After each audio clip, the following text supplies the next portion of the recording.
Senhor nosso Deus, nosso bom Pai, obrigado, Senhor, pelo privilégio que mais uma vez Tu nos concedes na Tua graça de podermos estar aqui reunidos em Teu nome com a firme certeza da Tua presença entre nós.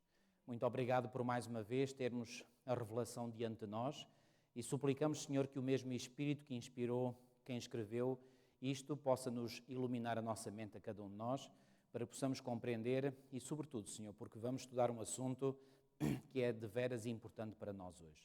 Ó bom Pai, que Tu nos ajudes a cativar esta verdade que está revelada e, sobretudo, Senhor, que nos dês a graça e o tato para poder sabê-la comunicá-la a outros. Fica, pois, connosco, tudo isto pedimos e pela fé Te agradecemos, em nome de Jesus. Amém. Boa noite a todos, mais uma vez, bem-vindos. Hoje vamos avançar no nosso estudo deste fantástico livro e hoje vamos começar um novo capítulo e este assunto é realmente um assunto muito sensível. Pois bem, nós já nos capítulos anteriores nós preparámos o caminho para abordar este tema e sabem que o Espiritismo é algo que está cada vez mais proliferando nos nossos dias. Nós sabemos igualmente pela revelação que é um dos dois grandes enganos pelos quais o inimigo tentará enganar o mundo inteiro. Aliás, já está a enganar. E de que maneira? Pois bem, isto é realmente muito, muito importante. Dizer-vos que o Espiritismo tem um pilar fundamental. E esse pilar fundamental é a crença de que existe uma alma que é imortal. Ok? Portanto, a partir do momento em que se acredita que a alma é imortal, isso supõe o quê? Que a alma não pode morrer. Então quer dizer que quando alguém morre, a única coisa que morre é o corpo. Mas há uma alma imortal que sobrevive à morte do corpo. E se essa alma é imortal, está a algures. Não sabe muito bem onde é que está. Bom, para alguns nos dizem que está no céu, outros dizem que está no inferno, outros dizem que anda por aí.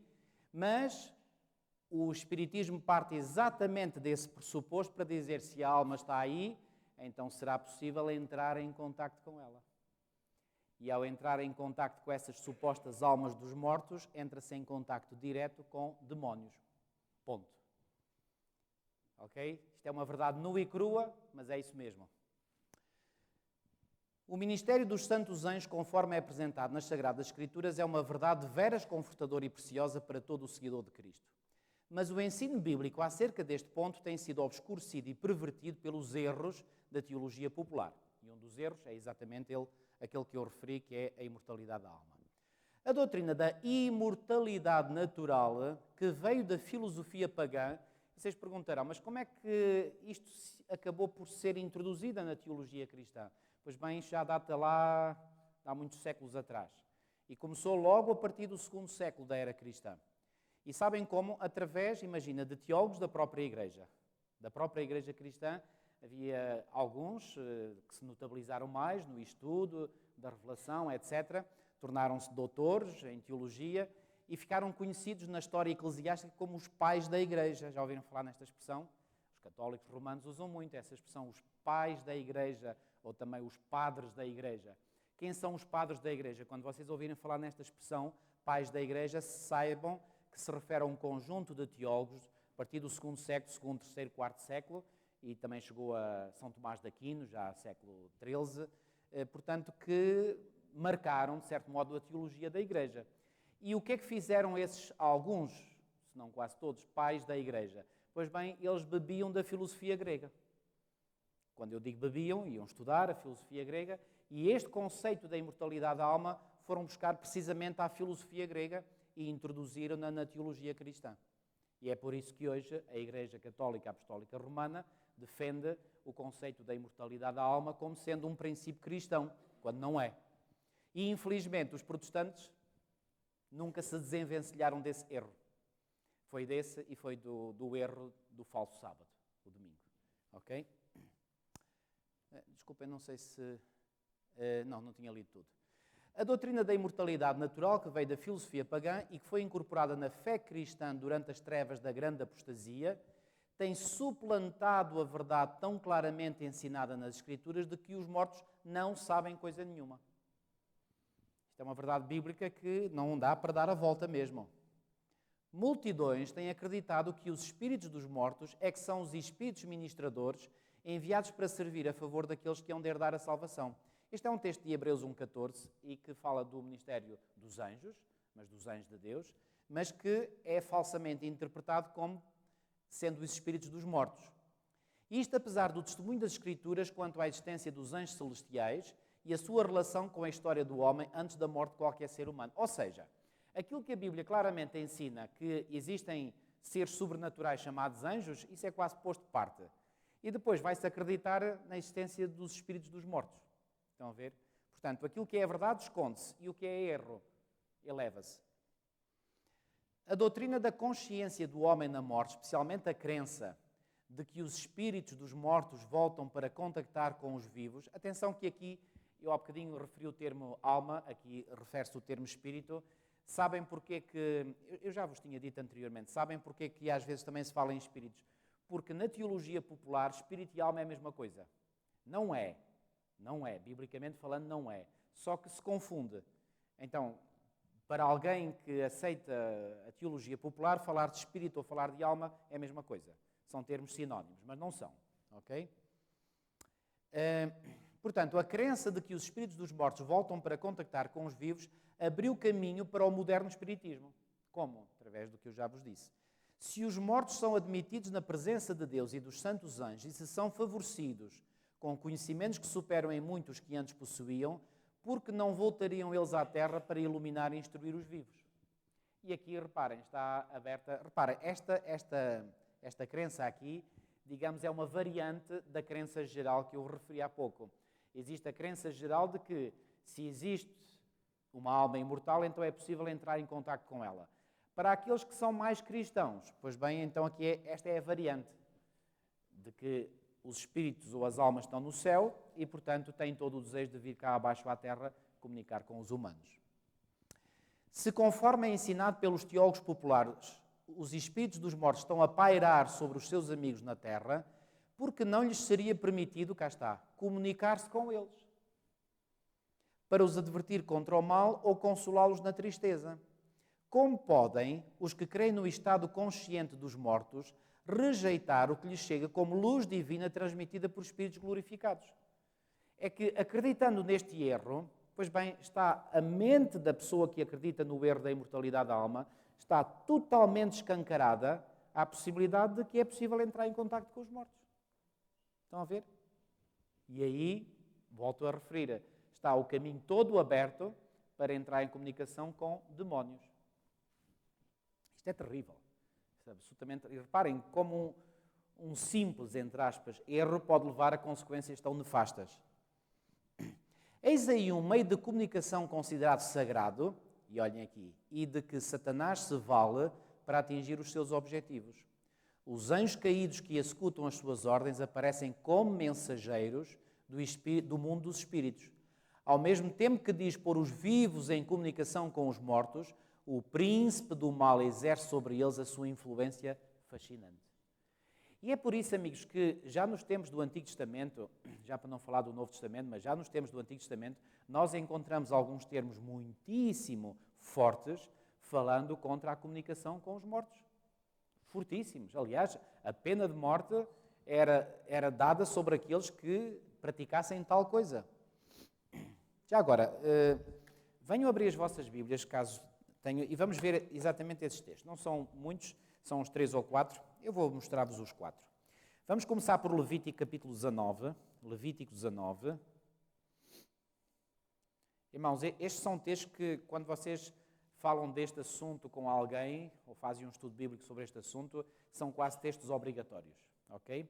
Levítico capítulo 19. Vamos ler, em primeiro lugar, o versículo 31. Levítico 19, 31.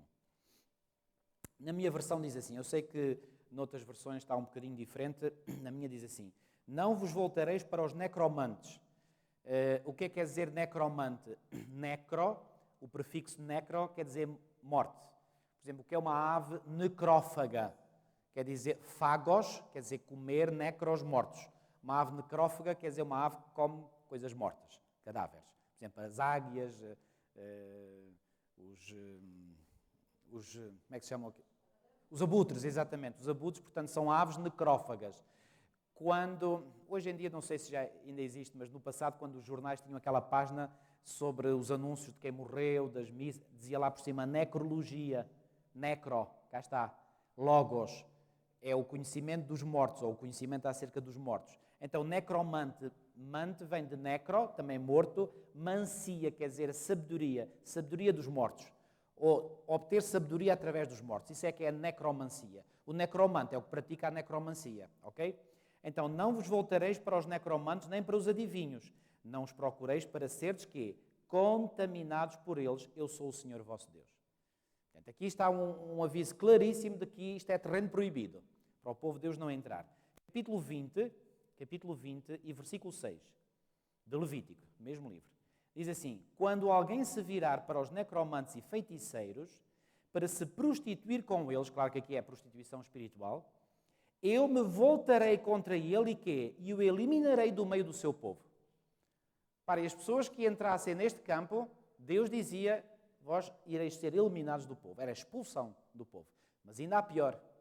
Repara, isto era para as pessoas que queriam consultar os adivinhos, os necromantes. E para aqueles que dentro do povo de Deus queriam meter-se na própria prática de fazer isso. Bom, para esse era a pena de morte. Querem ver? Capítulo 20 e versículo 27. Sempre em Levítico, capítulo 20, versículo 27. O homem ou mulher que sejam necromantes ou sejam feiticeiros serão quê? Serão mortos. Serão apedrejados, o seu sangue cairá sobre eles. Então, isto é coisa de só menos importância? Não. Isto é gravíssimo. Então, qualquer pessoa do povo de Deus, ou seja, do povo de Israel, que se aventurasse a entrar em contacto com o necromante, com o feiticeiro, era eliminado. Aquele que se aventurasse a ir mais longe e querer exercer ele próprio a prática da necromancia, era pena de morte. Reparem, porquê que Deus tinha então uma disciplina tão forte? Porque isto é gravíssimo. E reparem, nós podemos compreender porquê. Então reparem, se nós estamos do lado de Deus e depois vamos fazer aliança com o inimigo, isto é traição pura. Ok? Outro texto. Já vimos 3, vamos ver o quarto. Deuteronômio, capítulo 18. Deuteronômio, capítulo 18. Já agora, sob este termo adivinhos, hoje em dia, digamos, os termos são mais pomposos, são mais chiques, mas sobre o termo adivinhos está... Bom, vou começar pelos termos mais negativos ou mais... já não soam tão bem. Estão os bruxos, estão os feiticeiros, mas hoje estão também os parapsicólogos, já é mais pomposo chamar parapsicólogo. Estão os... há tantos nomes que eu até me esqueço de todos eles. Por exemplo, e agora está-me a faltar um, mas há os videntes, os médiuns, sei lá. Mas reparem, todos esses termos vai tudo dar ao mesmo. Todos eles são adivinhos. E esses adivinhos, como é que eles conseguem adivinhar? Através daquilo que os espíritos de demónios lhes comunicam. Ok? Deuteronômio, capítulo 18. A partir do versículo 9. Quando entrares, foi uma advertência muito solene que Deus fez ao povo de Israel quando estava para entrar na terra prometida. Versículo 9, Deuteronômio 18. Quando entrares na terra que o Senhor teu Deus te der, não aprenderás a fazer conforme as abominações daqueles povos. Não se achará entre ti quem faça passar pelo fogo o seu filho ou a sua filha, nem adivinhador, nem prognosticador, nem agoureiro, nem feiticeiro, nem encantador, nem necromante, cá está, nem mágico, nem quem consulta os mortos. Reparem, conseguem ver que há aqui vários termos que são usados, mas que todos eles vão dar ao mesmo. Ou seja, já naquele tempo havia também vários nomes. Pois todo aquele, versículo 12, que faz tal coisa é que é abominação ao Senhor. E por estas abominações o Senhor teu Deus os lança de diante de ti. Uma das razões porque Deus iria permitir que o povo de Israel, o seu povo, destruísse todos aqueles povos que habitavam na Palestina, em Canaã, é porque eles praticavam este tipo de práticas, ou seja, o espiritismo. E agora faço uma pergunta para a vossa reflexão. Se é verdade que Deus permitiu que o seu povo eliminasse estes povos, porque é como se a misericórdia do Senhor para com esses povos tivesse chegado ao limite, não estará o Senhor também a sua misericórdia quase a chegar ao limite nos nossos dias, quando esta prática se está a espalhar de uma forma vertiginosa. Eu acredito que sim, irmãos. A justiça de Deus está quase para descer sobre as pessoas. A sua misericórdia está quase a atingir os limites.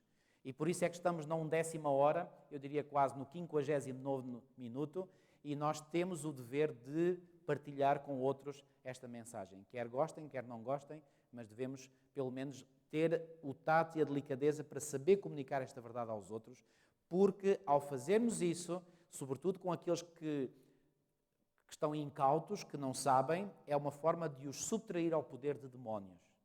Não esqueçam disso, irmãos. Ok? Muito bem, vamos avançar.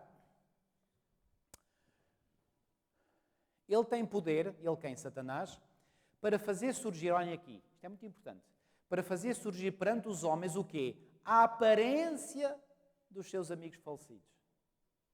Ou seja, o que é que o diabo faz? Cria imagens virtuais. Para usar hoje uma expressão que está... Ele consegue criar imagens virtuais. Reparem, nessas sessões de espiritismo, onde as pessoas dizem que veem os seus familiares falecidos, se eles lá tentassem ir tocar nessa suposta pessoa morta que estão a ver, não encontravam nada. É uma imagem. Portanto, o inimigo cria uma imagem. Mas ele consegue imitar na perfeição, aliás, está aqui, consegue imitar na perfeição a voz dessas pessoas. E depois, claro, conhece tudo. E, claro, as pessoas vivas, ao tomarem contacto com uma imagem, que é a imagem da pessoa falecida, com a voz que é exatamente a mesma, tom, timbre, tudo. E depois essa pessoa revelar coisas que só ela ou a pessoa que está viva ali que sabia, quer dizer, isto é o engano perfeito. Isto é o engano perfeito. E muitas pessoas são seduzidas a pensar que estão mesmo na presença dos seus familiares falecidos. Olhem aqui, a contrafação é perfeita. A expressão familiar, as palavras, o tom de voz são reproduzidos com maravilhosa quê? Exatidão. Muitos são confortados com a certeza de que os seus queridos estão a desfrutar da felicidade celestial. E sem suspeita de perigos dão ouvidos a espíritos enganadores e doutrinas de demónios. Isto é terrível. Até arrepia pensar nisto. No entanto, isto está-se a passar, irmãos, isto está-se a passar... Reparem, eu creio que nós, como povo de Deus, somos... Creio não, tenho mais do que a certeza absoluta. Nós somos extremamente abençoados pelo conhecimento que temos. E porque nós estamos, de certo modo, numa certa ilha, digamos que nos protege, que é a ilha da verdade, nós às vezes nem tomamos consciência do que se passa por esse mundo fora. Mas o mundo está contaminadíssimo e cada vez mais com isto. É uma coisa absolutamente... Reparem, é como se isto estivesse a varrer o mundo como um tsunami e está a levar quase todos. E só aqueles que estão assim uns pontinhos mais altos é que sobrevivem. Isto é terrível, é avassalador. Avassalador. Depois de os levar a ver que os mortos realmente voltam para comunicar com eles, Satanás faz com que apareçam aqueles que foram para a sepultura não preparados. E, olha, esta ainda é pior. É pior, enfim, entre aspas. Reparem, o que é que ele faz? Dá a entender às pessoas que aqueles que, olhem aqui, que foram para a sepultura não preparados, o que é que isto quer dizer? Não estão salvos. Satanás os faz crer que estão no céu. Então os que estão cá pensam assim, olha, se aquela pessoa fez o que fez nesta terra e está no céu, então eu posso ter a vida que quero. Pretendem estar felizes no céu e até mesmo ocupar ali elevadas posições. E assim é largamente ensinado o erro de que não se faz nenhuma diferença entre os justos e ímpios. Não há diferença nenhuma. Quando há. Os pretensos visitantes do mundo dos espíritos algumas vezes proferem avisos e advertências que se demonstram corretos. Então, depois de ganharem a confiança, apresentam doutrinas que destroem diretamente a fé nas Escrituras. Ou seja, numa primeira abordagem, eles até podem, para seduzir melhor aqueles com quem estão a falar, dar coisas que vão ao encontro da sua fé. Os demónios sabem como trabalhar, para cativar a confiança. Reparem, o método de Cristo que eu apresentei aqui no sábado, sabem quem é que o utiliza muito bem? Satanás. Ele sabe como usar o método de Cristo. E sabem, Satanás usa o método de Cristo, sabem para quê? Para fazer o trabalho dele, para iludir pessoas, para lhes ganhar a confiança, para os seduzir para a sua causa. aparentando um profundo interesse no bem-estar dos seus amigos na terra, insinuam os mais perigosos erros.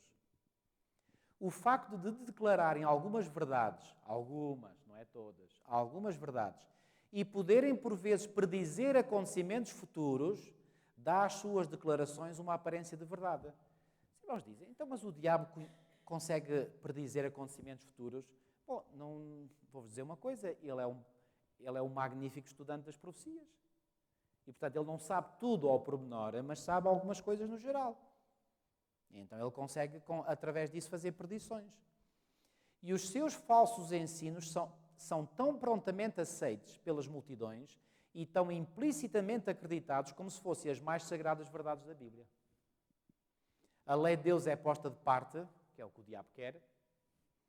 O Espírito da graça é desprezado. O sangue do concerto é considerado como algo de profano. Os Espíritos negam a divindade de Cristo. Já agora, qual é o grupo religioso aí muito ativo nas ruas que nega a divindade de Cristo? As testemunhas, exatamente. Disse bem, as testemunhas. Eu não gosto de dizer o resto, porque não são testemunhas de Jeová. São testemunhas deste, aqui. Olhem aqui. Os espíritos malignos, negam a divindade de Cristo. Esse grupo nega a divindade de Cristo. Portanto, quem é que está por detrás deles? Isto é óbvio, irmãos. Mais, colocando o próprio Criador do mesmo nível em que eles mesmos estão. Assim, sob um novo disfarce, o grande rebelde ainda prossegue com a sua luta contra Deus. Luta iniciada no céu e durante quase 6.000 anos continuada na terra. Lembram-se de eu já vos ter dito que esta expressão 6.000 anos aparece 6 vezes no grande conflito. Aqui é uma delas. Muitos se esforçam-se por explicar as manifestações espíritas e esforçam-se por explicar de um ponto de vista naturalista. Só que isto não se explica no mundo naturalista. Isto explica-se no mundo sobrenaturalista. Ou seja, recorrendo ao sobrenatural. É isso que muitas pessoas não creem. E deixem-me dizer-vos uma coisa, irmãos. Nós temos a grande vantagem de acreditar no sobrenatural. E quando nós acreditamos no sobrenatural, nós simplesmente estamos a incorporar na nossa mente uma outra dimensão da realidade.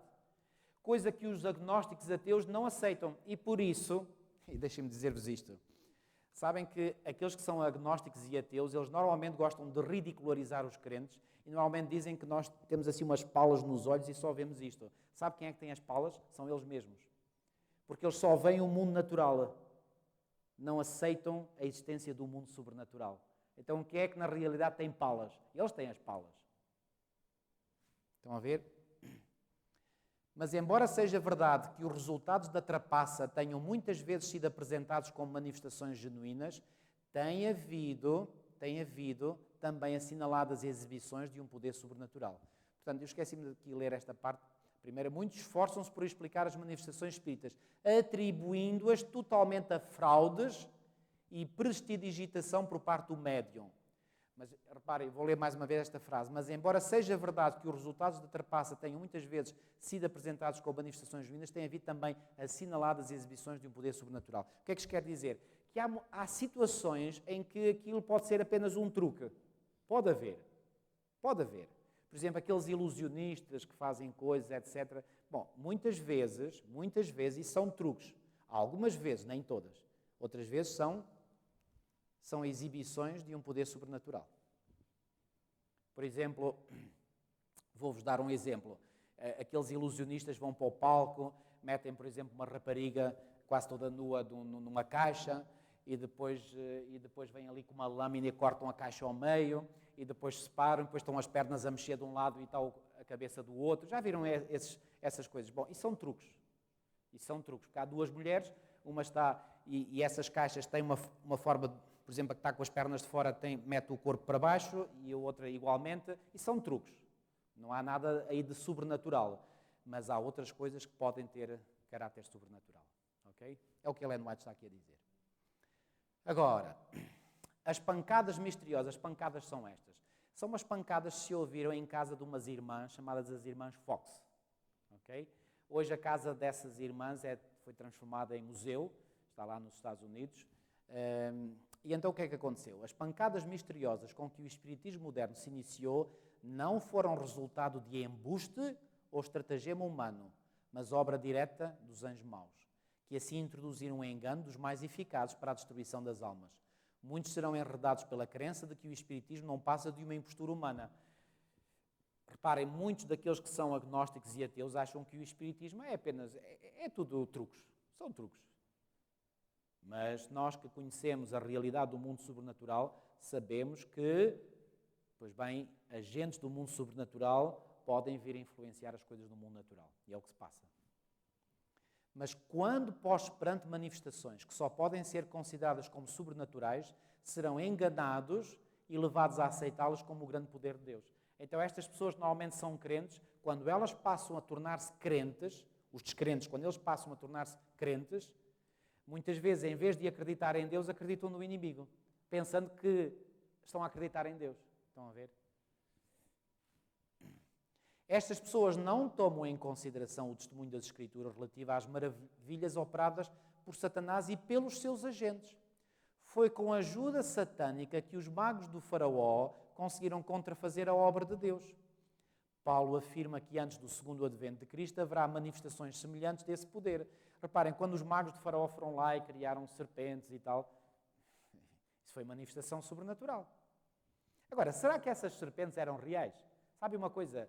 Satanás não tem poder para criar vida, seja ela de que forma for. Então, que serpentes eram essas? Eram serpentes virtuais, eram imagens. Por isso é que depois a serpente que Moisés tinha, Moisés entre aspas, Deus através de Moisés tinha feito ali isso, e essa sim era verdadeira, era real, diz que engoliu as outras. Engoliu, quer dizer, desapareceu com elas. Portanto, aquelas serpentes criadas pelos magos não eram verdadeiras, eram falsas. A vinda do Senhor deve ser precedida da ação de Satanás com todo o poder e sinais e prodígios de mentira e com todo o engano da injustiça. E o apóstolo João, ao descrever o poder de realizar prodígios, que se manifestará nos últimos dias, declara: faz grandes sinais de maneira que até fogo faz descer do céu à terra. Grandes sinais, ou seja, sinais visuais, etc. E engana os que habitam na terra com sinais foi permitido que fizesse. O que está aqui predito não são meras falsidades. Olhem aqui. Os homens são enganados por sinais que os agentes de Satanás têm poder para fazer e não pelo que pretendam realizar. Já agora, vou-vos contar uma experiência, talvez vos ajude a refletir como por vezes nós, sem querermos, podemos ser submetidos às vezes a uma pressão muito forte da parte do inimigo. Esta é uma história real. Quem a contou foi o pastor Mark Finley numa das suas exposições. Uma família de missionários em África viveu um drama terrível. Uma filhinha que eles tinham faleceu. Acho que com uma doença tropical.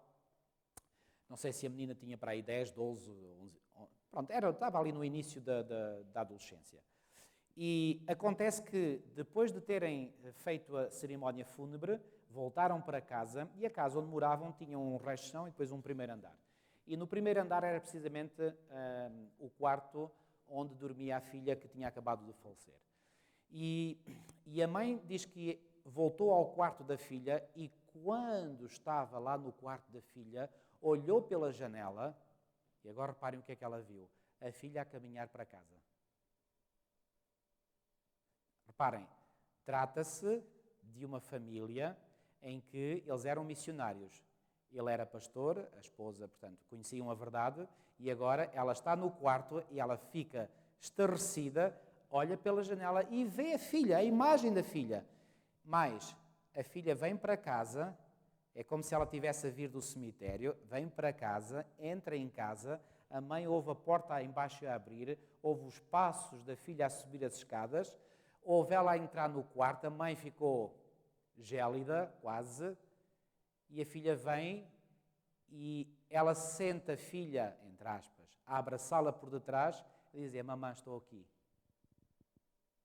Eu faço a pergunta: o que é que vocês fariam?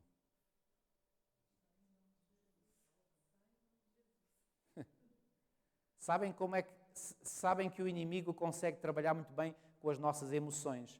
Aquela mãe, como é que ela estaria emocionalmente? Desfeita, obviamente, pela morte da filha.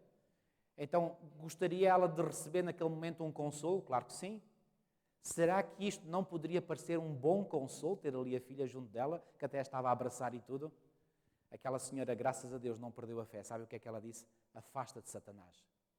E quando ela disse isso, desapareceu tudo. Amigos, isto são factos reais. Nós lidamos com realidades sobrenaturais. Será que nós um dia poderemos ser tentados desta forma ou de outra? Não sabemos. Uma coisa eu sei, é que se nós tivermos estas verdades bem introduzidas na nossa mente, bem interiorizadas, quando o inimigo nos procurar tentar, não iremos ceder. Como esta senhora não cedeu. Faz grandes sinais de maneira que até fogo fã, o que está aqui perdido... Não, ok, já lemos isto.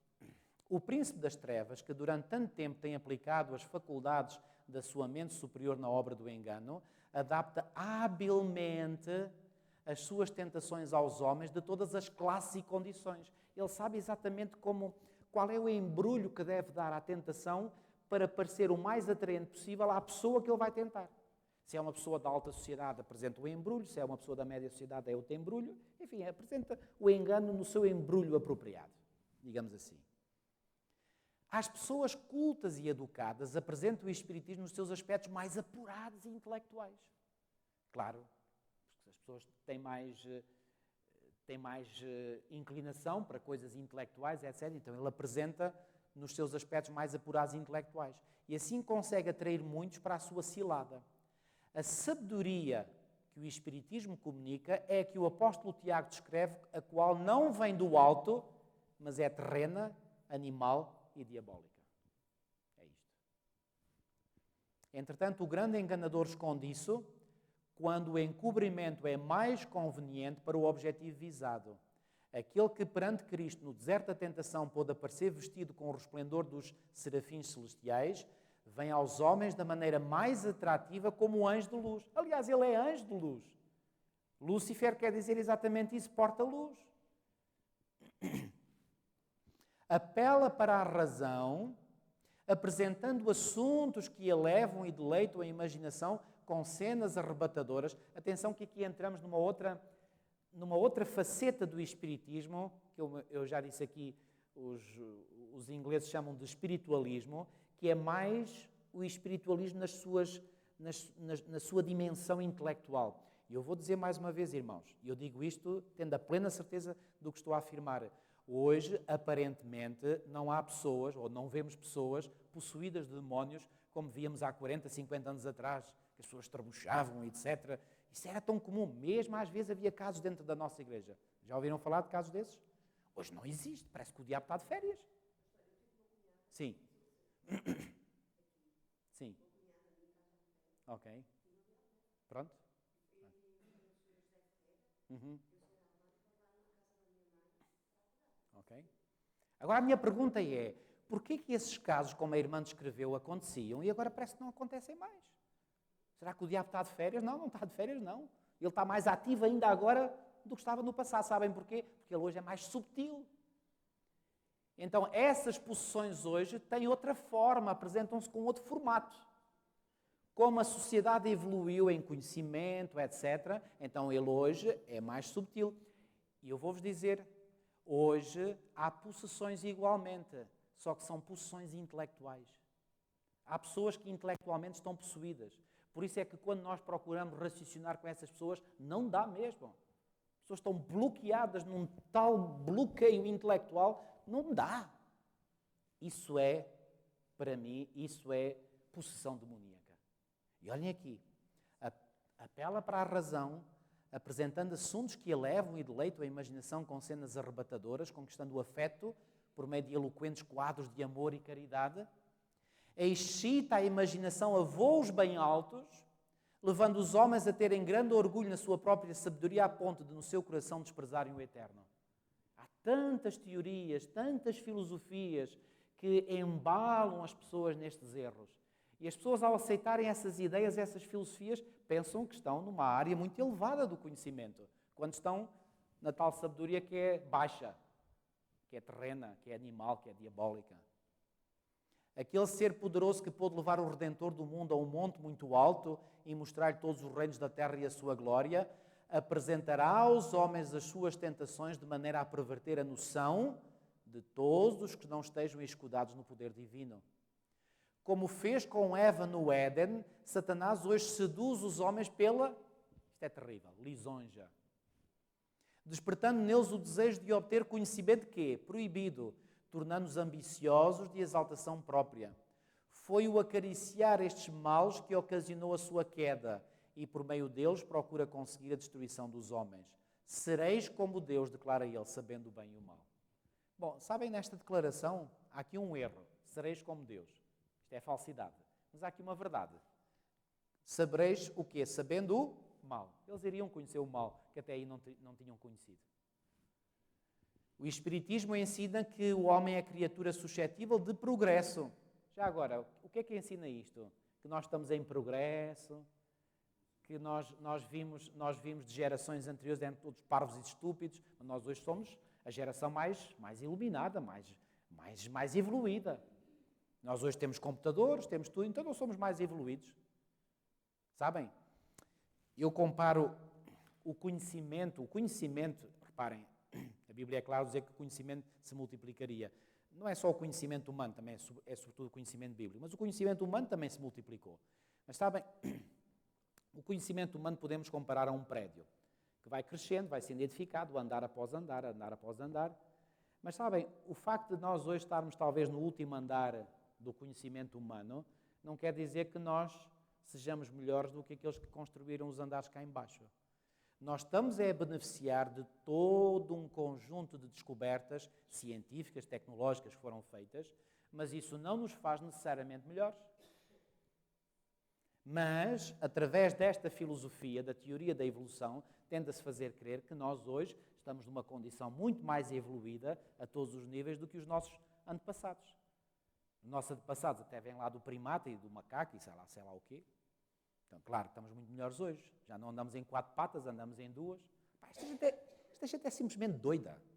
Doida. Reparem, mas isto é uma teoria diabólica. E olhem aqui o que está aqui escrito.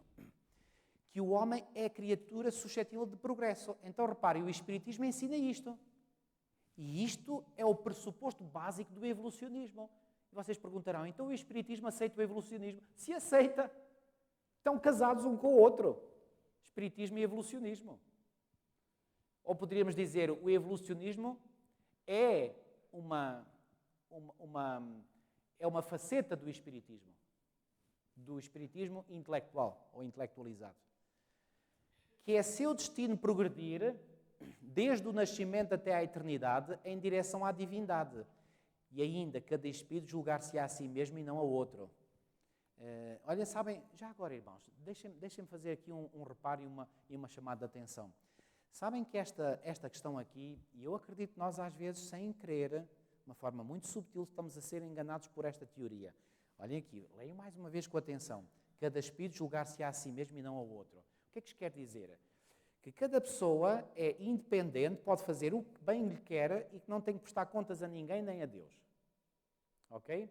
Sabem, isto é muito perigoso porque sabem que a Igreja que Deus fundou, não foi nenhum homem que fundou a Igreja, foi Deus que fundou a Igreja, e Deus fundou a Igreja. Porquê que vocês acham que Deus fundou a Igreja? Porque ela não era necessária. Se fosse necessária, Cristo não a tinha fundado. Então, o facto de o próprio Cristo ter fundado a Igreja é sinal de que a Igreja é necessária. A Igreja é necessária para quê? Porque nós também temos que aprender uns com os outros. É muitas vezes no confronto uns com os outros que nós aprendemos. Aprendemos às vezes a ser humildes, outros ao avaliarem aquilo que nós somos e aquilo que fazemos e aquilo que pensamos, isso nos ajuda. Mas quem alimentar este espírito de suprema independência, que não precisa nada dos outros, está aí por um caminho perigoso. E isto é a coisa que o Espiritismo ensina. Ou seja, o Espiritismo exalta o eu até ao máximo. Eu é que sei, o que eu faço está certo, eu não preciso do conselho de ninguém, não preciso da ajuda de ninguém, eu sou eu. Isto é uma ideia diabólica. Já repararam que, por exemplo, na tentação que a serpente colocou a Eva, foi sempre no sentido de elevar o eu dela. Sempre, para ela ficar com o eu dela, com o ego inchado. Cada pessoa que pensa que por ela própria pode ser independente e autónoma, está a enganar-se. O juízo será correto porque é o juízo de si mesmo. Claro, se fosse eu a avaliar-me a mim mesmo, eu avaliava-me sempre com nota 20. Claro. O tribunal está dentro de vós. Ou seja, eu é que tenho que dar contas a mim mesmo, tenho que dar contas a alguém à parte de mim. Disse o mestre espírita quando despertou nele a consciência espiritual, entre aspas. Os meus semelhantes foram todos semideuses não caídos. E outro declara, todo o ser justo e perfeito é Cristo. Reparem, isto é uma afirmação totalmente blasfema. Foi a afirmação que a serpente fez a Eva. Sereis como Deus. Todo o ser justo e perfeito é Cristo. Mas quantos de nós somos justos? Quantos de nós somos perfeitos? Não, toda a perfeição e toda a justiça que nós temos em nós vem de quem? Vem de Deus. Então, o louvor que nós devemos dar a nós mesmos, qual é? Zero. Mas o Espiritismo ensina, nós somos bons, somos puros, somos santos, somos perfeitos, não precisamos de ninguém. Eu consigo me manter por mim mesmo. Eu não preciso de ninguém, não preciso de Deus, não preciso da igreja, não preciso de ninguém. Eu sou sozinho, eu consigo levar tudo à frente. E depois essas pessoas, passado algum tempo, mergulham na depressão. E mergulham numa insanidade mental tão grande que muitas vezes acabam por achar que a única solução é o suicídio. E que importa suicidar? Se depois suicidarem, até vão logo para o céu? Estão a ver? O inimigo é tão astuto, irmãos. Tão astuto. E nós temos de ser tão cuidadosos para não permitir que ideias erradas se implantem na nossa mente. Assim, em lugar da justiça e perfeição do Deus infinito, verdadeiro objeto de adoração, e em lugar da justiça perfeita da sua lei, Satanás pôs como verdadeira norma da perfeição humana a natureza pecaminosa, falível do próprio homem, com o único objeto de adoração, a única regra para o julgamento ou norma de caráter. Isto é progresso, olhem aqui o que ela diz, e muito bem, isto é progresso. Não para cima, mas para baixo. Sabem, às vezes eu quando discuto com alguém que acredita na teoria da evolução, eu às vezes entro numa de sarcasmo. E eu digo, olha, eu realmente também acredito na evolução. Você também? Sim. Só que a evolução, olha, tem sido assim, sempre para baixo. Não é para cima, mas é para baixo. E ficam furiosos comigo. Reparem, tem havido uma evolução desde a criação, sim ou não? Mas é sempre para baixo. A humanidade está sempre a decair cada vez mais, a degradar-se. É evolução, sim, mas para baixo. É como aqui ela diz, é progresso, não para cima, mas para baixo. É lei, tanto da natureza intelectual como da espiritual, que pela contemplação nos transformamos. O espírito adapta-se gradualmente aos assuntos com os quais lhe é permitido ocupar-se. Identifica-se com aquilo que está acostumado a amar e reverenciar. O homem nunca se levantará acima da sua norma de pureza, de bondade ou de verdade. O homem nunca se levantará acima da sua norma de pureza, bondade ou de verdade. Claro, se a cada pessoa faz de si mesma a sua norma, está sempre bem. Sempre. Mas quando nós nos comparamos com uma norma absoluta que está fora de nós, aí a coisa já muda. Aí sentimos sempre pequeninos. Se o eu é o seu mais alto ideal, nunca atingirá qualquer coisa mais elevada. Claro. Antes cairá constantemente. Só a graça de Deus tem poder para erguer o homem. Abandonado a si mesmo, o seu caminho será inevitavelmente aonde? Para onde? Em direção descendente. Ao que condescende consigo mesmo, ao que ama os prazeres, ao sensual, o Espiritismo apresenta sob um disfarce menos subtil, olhem aqui, menos subtil, do que aos mais instruídos intelectuais. Como já vimos atrás, Satanás adapta, como eu disse, o embrulho às pessoas consoante elas são. Então, às pessoas que são mais amantes dos prazeres, não são muito intelectuais, não se preocupam muito com as coisas espirituais. Querem serem bons vivants, viver a vida, farras e festas e comer e beber, enfim. Para esses, sabem o que é que ele faz? Nas suas formas mais grosseiras, eles encontram o que está em harmonia com as suas inclinações. Satanás estuda cada indício da fragilidade da natureza humana, nota os pecados que cada indivíduo é inclinado a cometer e então trata de fazer com que não faltem quê? Oportunidades para satisfazer a tendência para o mal. Tu gostas disto? Eu sei que tu gostas disto. Então eu vou apresentar diante de ti tudo aquilo que possa satisfazer o teu desejo. tenta os homens a excederem-se naquilo que em si mesmo é lícito, fazendo-os pela intemperança enfraquecer as faculdades físicas, mentais e morais. Tem destruído e está a destruir milhares de pessoas por meio da satisfação das paixões, embrutecendo assim toda a natureza do homem. E por falar em paixões, irmãos, sabem que paixões é que está-se aqui a falar? Claro, aqui é uma linguagem, de certo modo, geral. Estas paixões são sobretudo as paixões sensuais e sexuais. Como é que está o nosso mundo nessa área? Nem vamos falar, irmãos. Só de falar ficamos arrepiados. Como é que está o mundo nesta área?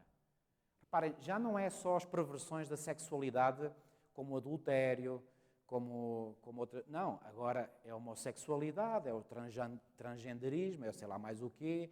É o ensinar as crianças nas escolas desde tenra idade que isso é que é o padrão normal. Reparem, este mundo está louco.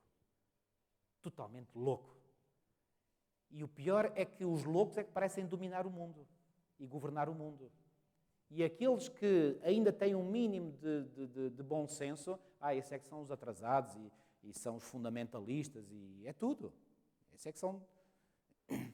Reparem, outro dia veio-me à mente isto. Sabem, hoje há termos que são cunhados para rotular as pessoas de todas...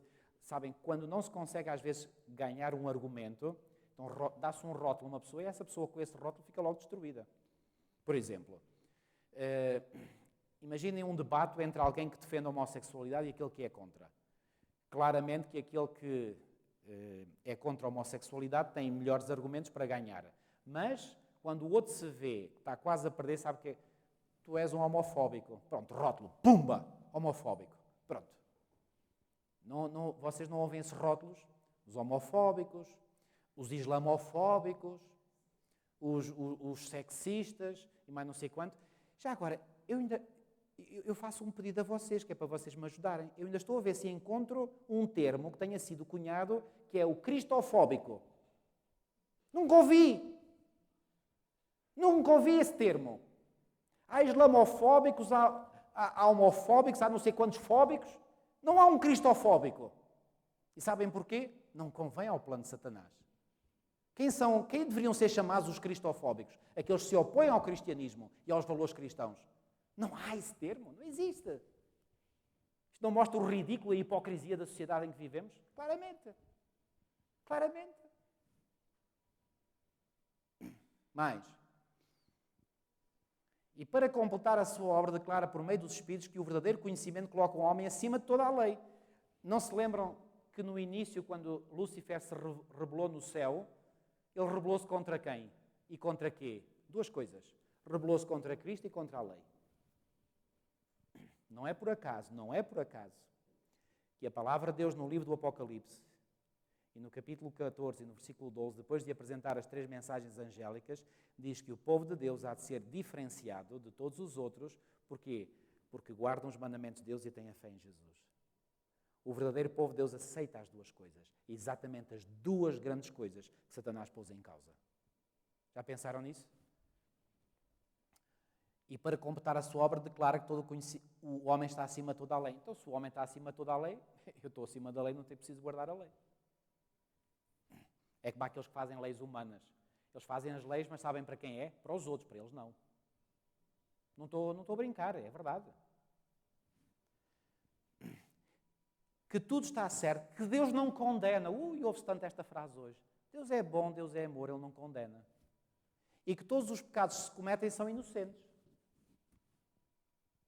Desta forma, se o povo é levado a crer que o desejo é mais elevado à lei, que a liberdade é a libertinagem e que o homem é apenas responsável perante si mesmo, quem poderá admirar-se de que a corrupção e a depravação proliferem por toda a parte?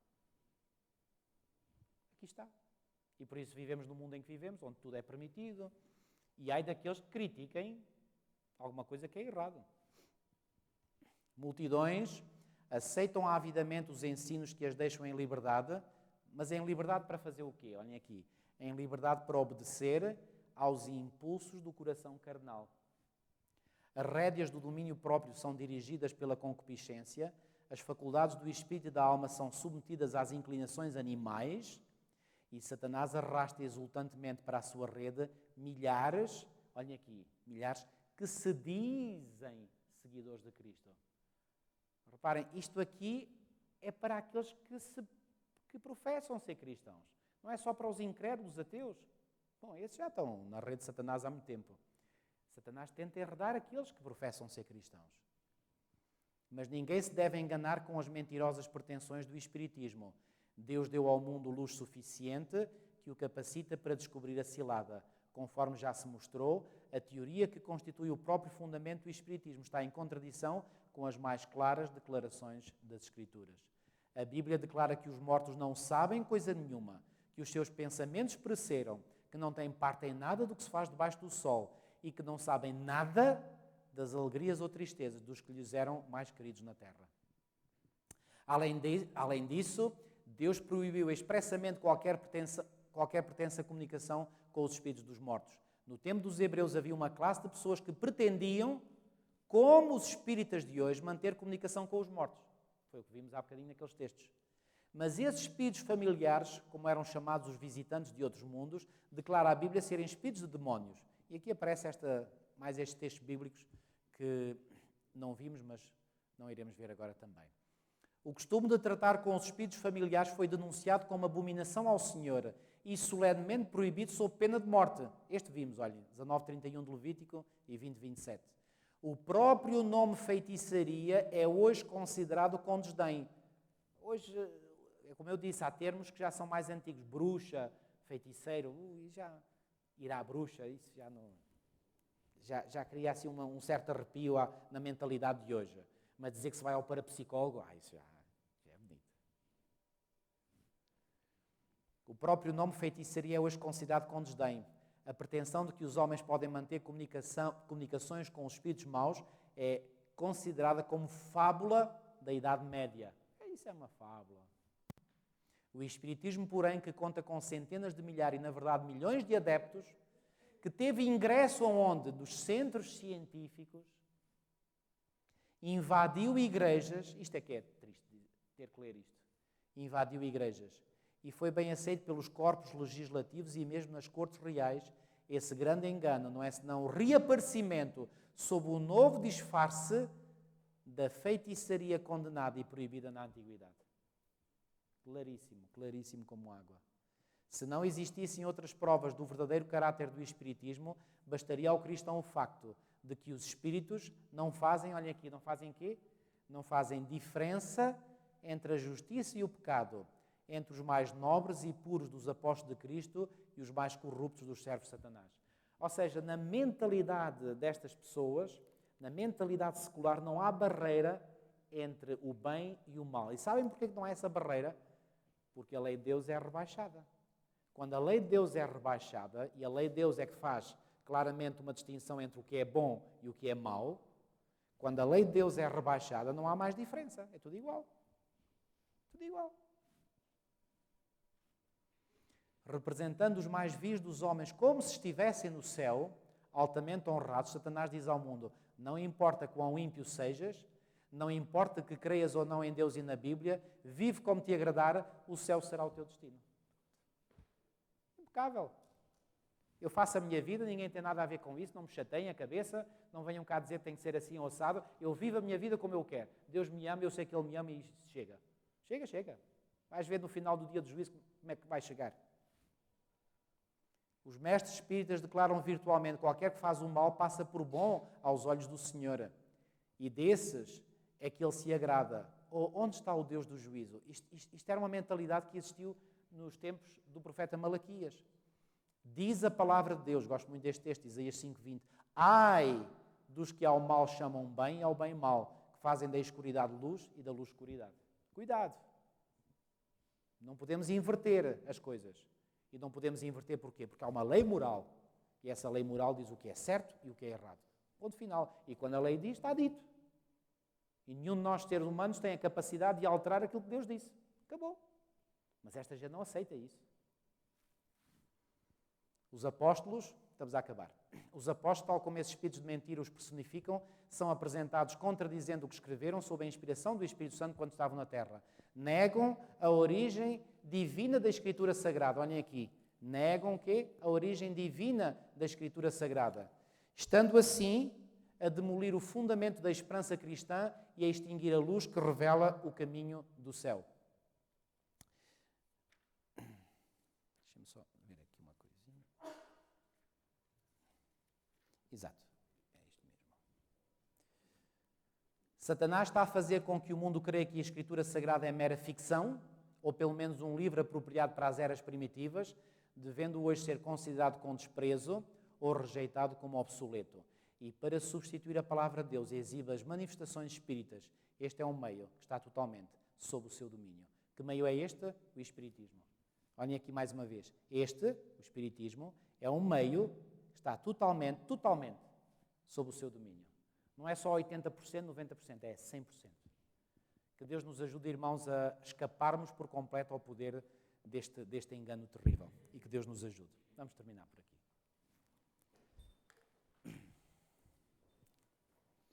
Querido e amado Pai que estás nos céus, muitíssimo obrigado, Senhor, uma vez mais, pela Tua revelação, pelo poder da verdade que chega até nós. Ó Senhor, que esta verdade, que tem poder, porque ela vem de Ti, possa afugentar da nossa mente todo o erro, todo o engano e toda a mentira que provenha do grande, do pai da mentira, como Tu definiste que era Satanás, e que nós possamos assim, Senhor, ser totalmente subtraídos ao seu poder enganador. Ó Senhor, obrigado por nos revelares tão claramente estes assuntos. Obrigado por podermos compreender claramente que tudo aquilo, Senhor, que não está de acordo com a Tua revelação ou com a Tua santíssima lei, provém do inimigo. Senhor, ajuda-nos a permanecermos sob a Tua lei, totalmente, não apenas nos atos que praticamos, não apenas nas palavras que proferimos, mas acima de tudo e sobretudo nos pensamentos que nós temos. Ajuda-nos, Senhor, a levar todo o pensamento, como o apóstolo Paulo aconselhou, cativo em obediência a Cristo. Para que assim, Senhor, automaticamente os nossos atos e as nossas palavras possam estar de acordo com a Tua vontade. Fica connosco, Senhor. Ajuda-nos não apenas a vivermos estas verdades, mas a podermos-las transmitir aos outros, com tato, com delicadeza, mas não com menos firmeza, para que os outros possam ser despertos e, se forem almas sinceras, se venham a arrepender e a se entregar a Ti de todo o seu coração antes que seja tarde demais. Leva-nos agora em bem aos nossos lares, que a Tua paz, o Teu amor e a Tua graça perdurem nos nossos corações. Te pedimos tudo e Te agradecemos em nome de Jesus. Amém.